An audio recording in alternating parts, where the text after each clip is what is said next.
अल्हम्दुलिल्लाह वकफ़ा वस्सलातु वस्सलामु अला सय्यिदिल अंबियाइ वल मुरसलीन अम्मा बाद फ़अऊज़ु बिल्लाहि मिनश शैतानिर रजीम बिस्मिल्लाहिर रहमानिर रहीम या अय्युहन्नासु अअ्बुदू रब्बकुमुल्लज़ी खलक़कुम वल्लज़ीना मिन क़ब्लिकुम लअल्लकुम तत्तक़ून अल्लज़ी जअल लकुमुल अर्ज़ फ़िराशं वस्समाअ बिनाअ वअंज़ल मिनस्समाइ माअन फ़अख़रज बिही मिनस्समराति रिज़्क़न लकुम फ़ला तजअलू लिल्लाहि अंदादन वअंतुम तअलमून। दुरूद शरीफ पढ़ो। अल्लाहुम्मा सल्लि अला मुहम्मद व अला आलि मुहम्मदिन कमा सल्लैता अला इब्राहीम व अला आलि इब्राहीम इन्नका हमीदुम मजीद।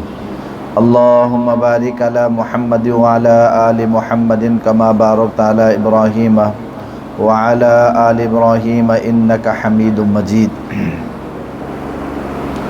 इन आयतुनि जो तर्जुमो सही नमूने सां ॿुधो। या अय्युहन्नासु, ए इंसानो, उबुदू रब्बकुमुल्लज़ी खलक़कुम, तव्हां इबादत कयो पंहिंजे रब जी, अल्लज़ी खलक़कुम, जंहिं पैदा कयो तव्हांखे, वल्लज़ीन मिन क़ब्लिकुम, ऐं उन्हनि खे जेके तव्हां खां अॻु में हुया, लअल्लकुम तत्तक़ून, शायद जो तव्हां बची वञो।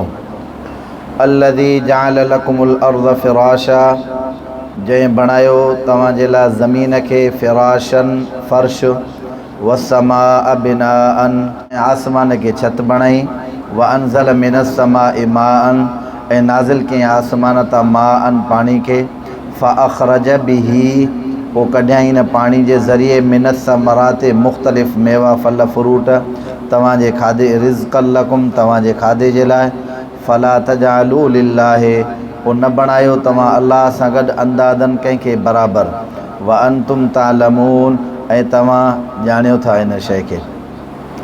शुरू में ॿ रुकू सूरतुल बक़रा जा पूरा थिया आहिनि। हितां हे टियों रुकू सूरतुल बक़रा जो शुरू आहे। शुरू वारो जेको रुकू हुयो ऐं ॿिए नंबर वारो जेको रुकू हुयो, उन में तफ़सीली मामलात ऐं मसाइल जेके हुया उहे अवां जा ॾाढो वक़्तन फ़वक़्तन बयानु कयासीं। शुरू खां वठी अल्लाह तबारक व तआला उन में 4 आयतूं जेके हुयूं उन में मोमिननि जो ज़िक्र बयानु फ़रमायो शुरू जे अंदरि। उन खां बाद में जेके 2 आयतूं हुयूं उन जे अंदरि अल्लाह तबारक व तआला सराहतन कुफ़्र करण वारनि जो बयानु फ़रमायो। उन खां पोइ 13 जेके आयतूं तव्हां असां पढ़ियूंसीं, जंहिंजे अंदरि अल्लाह तबारक व तआला मुनाफ़िकीन जा मुआमलात ऐं मसाइल बयानु फ़रमाया। मुनाफ़िकीन जो मकरो फ़िरेब, मुनाफ़िकीन जी दगाबाज़ी, उन्हनि जो कूड़, उन्हनि जो फ़िराड। पोइ वरी आख़िर में अल्लाह ताला उन्हनि मुनाफ़िकनि जा 2 हिकिड़ा मिसाल बयानु फ़रमाया। हिकु उन्हनि जे बाहि जो हिकु जेको आहे सो बाहि जे ॿारण वारो मिसाल अल्लाह तबारक व तआला बयानु फ़रमाए तव्हां असांखे सम्झायो, ऐं ॿियो जेको मिसाल बयानु कयो वियो उहो पाणीअ जो आहे। हिन रुकू जे अंदरि अल्लाह तबारक व तआला 4 हिकिड़ा अहम मज़मून बयानु फ़रमाए थो। 4 ज़बरदस्त ऐं अहम ऐं जामे मज़मून आहिनि जेके अल्लाह ताला हिन रुकू जे अंदरि बयानु फ़रमाया आहिनि। सभ खां पहिरियों अल्लाह तबारक व तआला हिन जे अंदरि तौहीद बयानु फ़रमाई आहे। 2 नंबर ते रसूलुल्लाह सल्लल्लाहु अलैहि वसल्लम जी रिसालत बयानु फ़रमाई आहे। 3 नंबर ते क़ुरान मजीद जी हक़ानियत जो ज़िक्र फ़रमायो आहे। 4 नंबर ते क़यामत जे मुतालिक़ अल्लाह तबारक व तआला हिन रुकू जे अंदरि बयानु फ़रमायो आहे। इहे 4 एॾा अहम मज़मून आहिनि जेके इंसान जी इबादत जे अंदरि सभ खां वधीक अहम ऐं ख़ासि इनकलाबी शयूं आहिनि। तौहीद एॾी वॾी मज़बूत शइ आहे, हिकिड़ो इंसान सॼी ज़िंदगी इबादत कंदो रहे, अमल कंदो रहे, जेकॾहिं तौहीद वारो अमल उनजो नाक़िस ऐं अणपूरो आहे त उहा इबादत उनजे कंहिं बि क़िस्म जे का बि कम जी न आहे। ईअं खणी करे सवले लफ़्ज़नि में सम्झो, जन्नत में वञण जो ज़रियो तौहीद आहे। तौहीद छाखे चइबो आहे? अल्लाह जी ज़ात गिरामी खे अकेलो करे मञणु, अल्लाह जी ज़ात सां ॿिए कंहिंखे शरीको क़तान कंहिं बि सूरत में न। ॾिसो तव्हां असांजो जेको कलमो आहे, ला इलाहा इल्लल्लाह मुहम्मदुर रसूलुल्लाह सल्लल्लाहु अलैहि वसल्लम, इन जा बि 2 जुज़ आहिनि। ला इलाहा इल्लल्लाह इहो तौहीद जो जुज़ आहे, मुहम्मदुर रसूलुल्लाह सल्लल्लाहु अलैहि वसल्लम इहो रिसालत जो जुज़ आहे। बे नंबर ते आहे रसूलुल्लाह सल्लल्लाहु अलैहि वसल्लम खे रसूल तस्लीम करण, यानी अल्लाह जे रसूल रिसालत जे मथां ईमान आणो, इहो बि ईमान जो अहम जुज़ आहे। इहे ॿई शयूं आहिनि, इहे ई शयूं आहिनि जेके इंसान खे जन्नत जे दरवाज़े ते पहुचाईंदियूं। 3 नंबर ते आहे हीउ जेको क़ुरान मजीद तव्हां असां पढ़ूं था, इहो अल्लाह ताला नाज़िल फ़रमायो हज़रत जिब्राइल जे ज़रिए हुज़ूर सल्लल्लाहु अलैहि वसल्लम। इन क़ुरान जे लफ़्ज़ में हिकु अखर में बि जेकॾहिं कोई माण्हू शक थो करे तॾहिं बि उहो कामयाबु क़तन कंहिं बि सूरत में न थी सघंदो। आई ॻाल्हि सम्झ में। चौथों मज़मून आहे क़यामत। हीअ दुनिया छॾे करे, हीअ दुनिया त सॼी फ़ानी आहे, कुल्लु मन अलैहा फ़ान। अल्लाह ताला फरमाए थो सॼी दुनिया फ़नाए, वयबका वजहु रब्बिका ज़ुल जलाल वल इकराम। बाक़ी जेका रहण वारी ज़ात आहे उहा अल्लाह रब्बुल आलमीन जी आहे। ॾिसो अल्लाह ताला हिते बयानु फरमायो या अय्युहन्नास, इन जी माना आहे ए इंसानो। हज़रत अब्दुल्ला बिन अब्बास रज़ी अल्लाह ताला अन्हु फरमाइनि था जिते या अय्युहन्नास मां मुराद आहे, छो त हे क़ुरान मजीद जेको नाज़िल थियो उन जी शुरूआत जेका उहा मके खां थी। तक़रीबन अहले मक्का उन टाइम काफ़र हुया, इन मां मुराद अहले मक्का आहिनि। ऐं जिते या अय्युहल्लज़ीना आमनू जो लफ़्ज़ आहे उन मां मुराद अहले ईमान आहिनि, याने मदीने वारा उन मां मुराद वरिता विया आहिनि। बहरहाल या अय्युहन्नास मां तमामु हिन दुनिया जे अंदरि रहण वारा जेके बि इंसान आहिनि उहे तमामु जो तमामु इंसान इन मां असां मुराद वठी सघूं था। अल्लाह ताला सभिनी इंसाननि खे इन शइ जो बयानु फ़रमाए ए इंसानो ओबुदू रब्बकुम, इबादत कयो तव्हां पंहिंजे रब जी। ॾिसो हिते अल्लाह ताला जी ॿ सिफ़तूं बयानु कयल आहिनि। ओबुदू रब्बकुम, इबादत कयो तव्हां पंहिंजे रब जी, अल्लज़ी ख़लक़कुम, जंहिं तव्हांखे पैदा कयो आहे। हिकु अल्लाह जी सिफ़त आहे रुबूबियत माना रब हुजणु, ॿी अल्लाह जी सिफ़त आहे ख़लक़कुम माना पैदा करण वारो। रब कहिड़ी ज़ात खे चइबो आहे?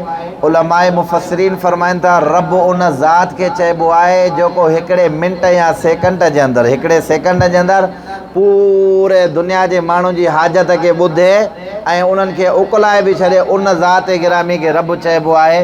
उहो रब जी लुग़वी माना आहे पालण वारो। रब जी लुग़वी माना छा आहे बाबा? पालण वारो। तव्हां असांखे पालण वारो केरु आहे? ॾिसो न, इहे उहे शयूं आहिनि जंहिंसां इंसान जी हयाती जो दारो मदार आहे। तव्हां असां जेका बि शइ दुनिया जे अंदरि खायूं था उन मां तव्हां असांजी नुशोनुमा थिए थी पई। उन मां तव्हां असां जेका शइ पेट जे अंदरि विझंदा आहियूं उहा जेका ख़राबु हूंदी आहे उहा हिकिड़े रस्ते खां निकिरी वेंदी आहे। कुझु असांजो मख़सूसु हिसो वञी करे बचंदो आहे जंहिंमां रतु तयारु थींदी आहे। पोइ उहा रतु दिलि ते पहुचंदी आहे, दिलि जिस्म जे तमामु हिसनि में पहुचाईंदो आहे। हाणे इहा शइ जेकॾहिं जेके बि शयूं आहिनि असांजे पालण जो सिस्टम जेकॾहिं रब साईं ईअं न बणाया त तव्हां असांजे बका जो त मसइलो ई न थी सघे हा नी। त माना मालूम थियो त ओबुदू रब्बकुम, तव्हां इबादत कयो कंहिंजी? पंहिंजे रब जी, जेको तव्हांखे छा आहे? पालणहार। त दुनिया में अल्लाह जी ज़ात खां अलावा ॿियो को रब आहे ई न। अल्लज़ी ख़लक़कुम, जंहिं तव्हांखे पैदा कयो आहे। जंहिं तव्हांखे छा कयो आहे? ॿी सिफ़त छा आहे? पैदा करण वारी ज़ात। शुरू खां वठी इंसान जेकॾहिं गौर ऐं फ़िक्र करे न, इंसान छा हुयो? इंसान जो त वजूद ई न हुयो। कहिड़े तरीक़े सां वजूद में आयो? शुरूआत जेकॾहिं तव्हां हलिया वञो हज़रत आदम अलैहिस्सलातु वस्सलाम खां वठी करे इंसान जी तख़लीक़ जो मामिलो, उन खां बाद में अल्लाह तबारक व तआला इंसान जी तख़लीक़ जो जेको सिस्टम जेको शुरू कयो या जेको हले थो पियो उहो इहो आहे त हिकिड़ो कतरो हूंदो आहे। उन कतरे मां हसीन जमील ऐं ख़ूबसूरत इंसान पैदा करण वारी ज़ात कंहिंजी आहे? अल्लाह तबारक। जॾहिं पालणहार बि अल्लाह हुआ, पैदा करण वारो बि अल्लाह हुआ। ऐं अल्लाह ताला फरमाए थो अल्लज़ी ख़लक़कुम, तव्हांखे त पैदा कयुमि, वल्लज़ीन मिन क़ब्लिकुम, ऐं तव्हां खां जेके अॻ में आहे उहे माण्हू जेके तव्हां खां छा हुया? अॻ में आहे। उन्हनि खे पैदा करण वारो बि केरु आहे? अल्लाह जी ज़ात गिरामी आहे। तव्हांखे पैदा करण वारो बि अल्लाह, तव्हां खां अॻियनि खे पैदा करण वारो बि अल्लाह। त पोइ इबादत जे लाइक़ु बि केरु आहे? हिकिड़ो ई अल्लाह आहे। आई ॻाल्हि सम्झ में? हिन में ॾिसो अल्लाह ताला कहिड़ी तौहीद बयानु फ़रमाए। इन जे करे सभ खां अहम मज़मून तौहीद आहे। अल्लाह हिकु दफ़ा हुज़ूर सल्लल्लाहु अलैहि वसल्लम हज़रत मुआज़ बिन जबल रज़ी अल्लाह तआला अन्हु खे यमन जो गवर्नर करे मोकिलियो त तव्हां वञो उते वञी करे उन्हनि खे दावत तबलीग कयो, उन्हनि खे सम्झायो। हज़रत मुआज़ बिन जबल रज़ी अल्लाह तआला अन्हु फरमाईंदा मां नितुमि त हुज़ूर सल्लल्लाहु अलैहि वसल्लम मूंखे कुझु नसीहतूं। सभ खां पहिरीं रसूलुल्लाह सल्लल्लाहु अलैहि वसल्लम फरमायो शहादत अल्ला इलाहा इल्लल्लाह व अन्नी रसूलुल्लाह सल्लल्लाहु अलैहि वसल्लम। जॾहिं तव्हां उते वञो त तक़रीबन उते माण्हू यहूदी ऐं नसारा हूंदा। सभ खां पहिरीं उन्हनि खे ला इलाहा इल्लल्लाह माना तौहीद जी दावत ॾींदो, उन्हनि खे तौहीद सम्झाईंदो। तौहीद वारो अमल उन्हनि खे सम्झ में ईंदो ऐं रसूलुल्लाह सल्लल्लाहु ऐं ॿिए नंबर ते व अन्नी रसूलुल्लाह सल्लल्लाहु अलैहि वसल्लम, ॿिए नंबर ते उन्हनि खे इहा ॻाल्हि सम्झाइणी आहे त मुहम्मद अल्लाह जो रसूल आहे।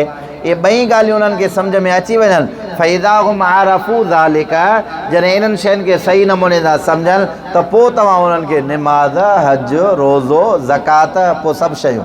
हाणे हिकिड़ो माण्हू पहिरियों तौहीद परस आहे ई न, तव्हां उनखे माना वेठा ॿी ॻाल्हि करे सम्झायो। ऐं हदीस जे अंदरि तौहीद जे मुतालिक़ काफ़ी हदीसूं आयल आहिनि। जेकॾहिं रफ़्तनि बरफ़्तनि वेही माण्हू हदीस बयानु कंदो त ज़िंदगी हदीसुनि जे अंदरि ई गुज़री वेंदी। तव्हांजे मिसाल जे लाइ सम्झाए, हिकिड़ी मुस्नद अहमद जे अंदरि हिकिड़ी रिवायत आहे ऐं तिरमिज़ी शरीफ़ जे अंदरि बि आहे। अल्लाह ताला हज़रत यहया अलैहिस्सलातु वस्सलाम खे फरमायो त तव्हां पंहिंजी क़ौम खे तबलीग कयो। तव्हां पंहिंजी क़ौम खे छा कयो? तबलीग। छा कया अथई? अन ताबुदूहु वला तुशरिकू, इहो त इबादत फ़क़ति कंहिंजी कयो? हिकिड़े अल्लाह जी। वला तुशरिकू बिही शैआ, ऐं अल्लाह जी ज़ात सां ॿिए कंहिंखे शरीको न कयो। ऐं इन ई रिवायत जे अंदरि आहे अल्लाह तबारक व तआला हज़रत यहया खे फरमायो त तव्हां हज़रत यहया पंहिंजी क़ौम जी तबलीग कंदे उन्हनि खे ॿुधायो। चई त मुशरिक जो मिसाल हिकिड़ो ॾिनो, कमसल रजुलिन इश्तरा अबदन, हिकिड़ो माण्हू आहे जंहिं वञी करे ग़ुलाम ख़रीद कयो। अॻ में मिलंदा, बाज़ारुनि में ग़ुलाम मिलंदा, पोइ वञी हिन सोन ॾिनो, चांदी ॾिनो, दिरहम ॾिनई, दीनार ॾिनई, वञी करे ग़ुलाम खे ख़रीद करे आयो।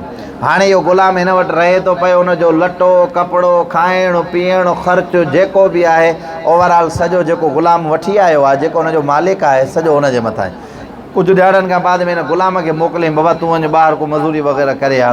हाणे जॾहिं वियो ॿाहिरि मज़ूरी करे, मिसाल जी ॻाल्हि थो ॿुधाए, अॼोके दौर जे हिसाब सां जीअं तव्हां सम्झो, मज़ूरी करे हुनखे शाम जो मिलिया हिकिड़ा 800 रुपया।